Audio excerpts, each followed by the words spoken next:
සුබ දවසක්. අපි කරන වැඩසටහන දැන් දන්න ඕගොල්ලෝ මොකද්ද? house design V කියන්නේ වාස්තු කියන්නේ.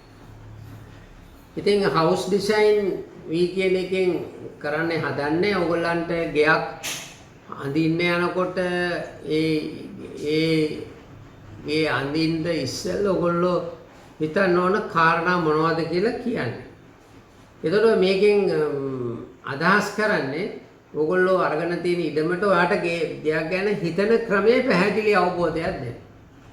එතෙන්දී ගෙදර ඉන්න ප්‍රමාණය, වයස් පරතරය, රැකියාවන්, ඒ වගේම ඉඩමේ පස, බැස්ම, උස මේ හැම එකක් ගැනම අවධානය යොමු කරන්න. ඒ වගේම තමයි වටපිටාවේ තියෙන ගෙවල්, නිවාසවල පිහිටීම අපිට අදාළයි.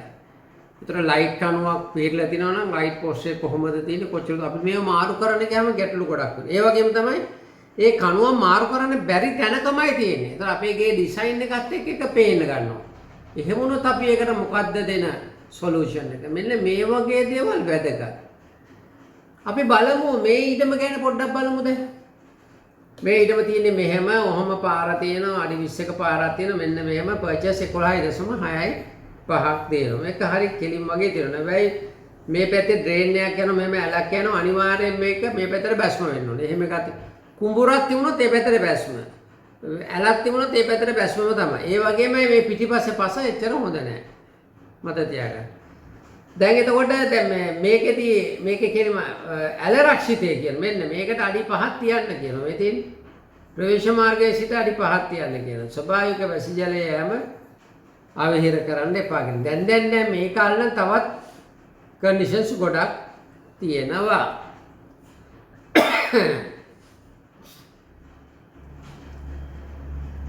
දැන් මේ බැලු ඉඩමේ මෙන්න මෙහෙම ෆොටෝස් ටික බලන්න පුළුවන්. මේ තියෙන ෆොටෝ එක, ෆොටෝස් ගොඩක් මේ මං අර කිව්වර ඇල තිබුණාට අනිවාර්යයෙන්ම එහෙනම් ඉතින් මේ පැත්තේ පස හිතා ගන්න පුළුවන්. ඔය පේනවනේ කිතුල් ගසුත් තියෙනවා. එතකොට මේවා මෙහෙම මේ බැස්මකුත් තියෙනවා.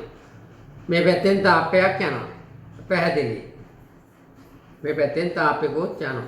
ඉතින් ඔයගොල්ලෝ ඉඩමක් ගන්නකොට දැන් පාර ළඟ තිබුණා කියලා ඉස්කෝලේට හරි අනිත් දේවල්ට ළඟයි කියලා ඉඩමක් එහෙමම තීරණයක් කරන එක වැරදි. මොකද අතේ සල්ලි ටිකක් තියෙනවා නම් ඉඩමට ලොකු වියදමක් වැය කරන්න ගියොත් ආයි නෑ. වැඩේ අනාතයි. ඒ නිසා ඉඩමක් ඒ වගේ සාමාන්‍යයෙන් අර පිටිමැස්පෙන් අපි හදන්න ලේස්ති වෙනවා නම් ගයක් එහෙම ඉඩම් ගන්න එපා. ඒතකොට ඉඩමට ලොකු මුදලක් යනවා. ඒ අතේ දින මුදල ඉඩමේ වැඩගේ ෆවුන්ඩේෂන් ඩීටේල් එකට කියන් පස්සේ අපි හාන්සි. සමහරක් අය නේ ඉතින් එහාට ගේ හදන්න හිතෙන්නේ නැහැ.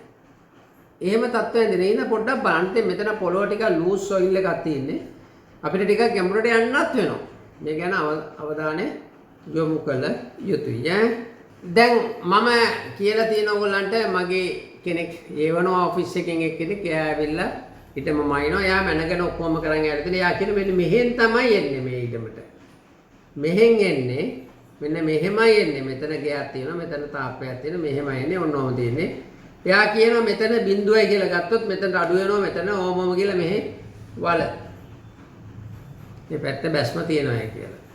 එතකොට මෙතන තියෙනවා මේ හිමින් මේක පහතට යනවා. මේ පැත්තේ ඇල තියෙනවා, පස හයිය නැහැ කියන එක අපි අඳුරගෙන තියෙනවා. ඉතින් මෙහෙම ඉඩමක් ගන්නකොට අපි හිතනවට වඩා වැඩි වියදමක් ෆවුන්ඩේෂන් ඩීටේල් එකට දුවනවා කියන එක මතක තියාගන්න ඕනේ.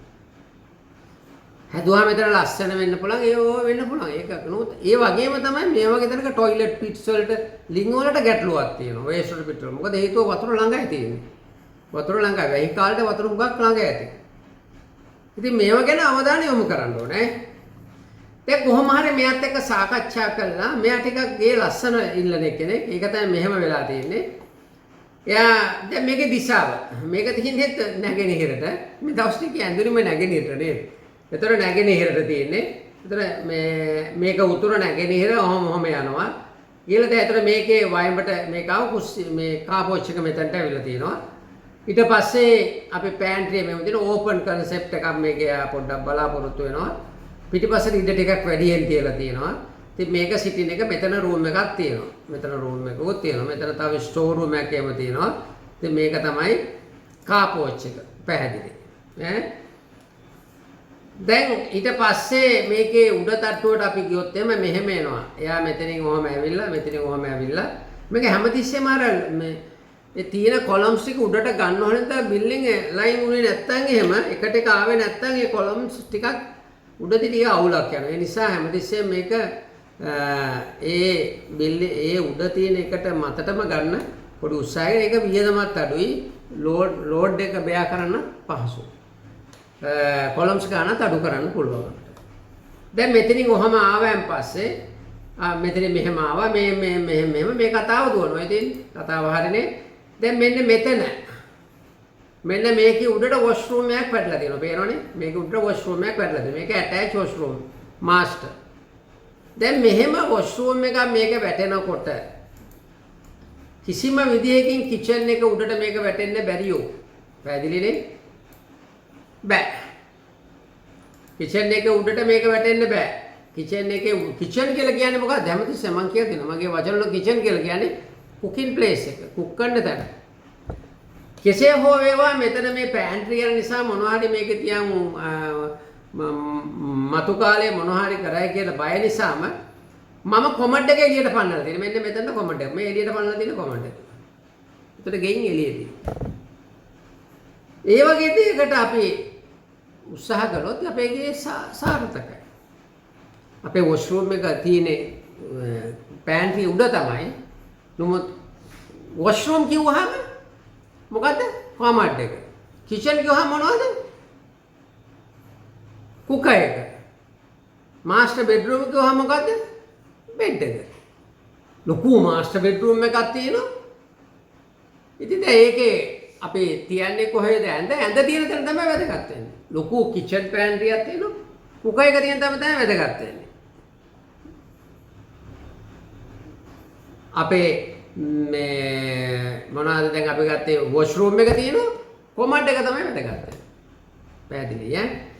දැන් එතකොට මෙතනින් ඔහම ගිහලා ඊට පස්සේ මේකෙත් උඩ පොඩි ටෙරස් එකක් එයා දුවනවා. ඕක තමයි කතාව. දැන් මෙන්න මේ ගේ. මේක තමයි ගේ. එයා ඉල්ලන ගේ මේක. වියදම ටිකක් මේකේ වැඩි. වියදම ටිකක් වැඩි. පැහැදිලි. ඊට පස්සේ අපි ගත්තොත් එහෙම මේක 2D plan එක මෙන්න මේ විදිහට යනවා. මේ දෙන්නේ මෙහෙම මේක මේ කලර් කෝඩ් එකක් දාලා ඔන්න බලා ගන්න පුළුවන්. හරි නේද?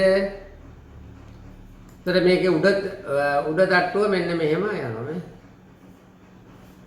මේක බල්කනි එනවා. ගෙටිකල් ලොකුයි. සල්ලි තියෙන කෙනෙක්. එහෙම නැත්නම් මේක හදන්නත් බෑ. දැන් සමහරක් අය කියනවා මට ගේ පුංචි කරන්න මොනවා හරි ඉඳ ගන්න ඕන නිසා වටපිටාවේ ඉඩ කඩ ඕන කියලා මේ අපි දැන් මේ අදත් එහෙම එකක් කරා. එයාට ඉඩ ඕන. මොනවා හරි ඉඳ ගන්න කියලා. ඉතින් ඒක කමක් නැහැ. ඉතින් එහෙම වුණාම අපි ඉඩ දෙන්න ඕන. ඒක කොච්චර කාලයක් කරයිද නැහැ නමුත් ඒක කරනවා නම් හොඳයි. පැහැදිලිනේ? දැන් මෙන්න මේ ගේ හැදුවහම කොහොමද කියලා බලා ගන්න නම් මේක තමයි ඒගේ 3D එක. මේක තමයි ගේ 3D එක. මේක තමයි ගේ 3D එක. එතකොට මම කිව්වා බ්ලයින්ඩ් එකක් යනවා නම් මේ පැත්තේ අඩි 6ක් උස්සන්න ඕන නැත්නම් ඇප්‍රූවල් සම්බෙන්නේ නැහැ කියන එක. මෙහෙම තමයි මේකේ අපිට අවසානයේ දිස් වෙන්නේ. පැහැදිලි නේද? දැන් මේකේට ඕගොල්ලන්ට අඩු කරන්න පුළුවන්, වැඩි කරන්න පුළුවන්. මේ ෆීචර් එකම ගන්නව නම් මූණත තියාගෙන අනිත් ඕන දෙයක් කළ හැකියි. මේක යන්නේ කොහෙටද? කාර් පෝච් එකේ තියෙන කිනි කොනේ. එහෙනම් මේක නැගෙනහිර පැත්තට මූණ තියෙන දෙයක්.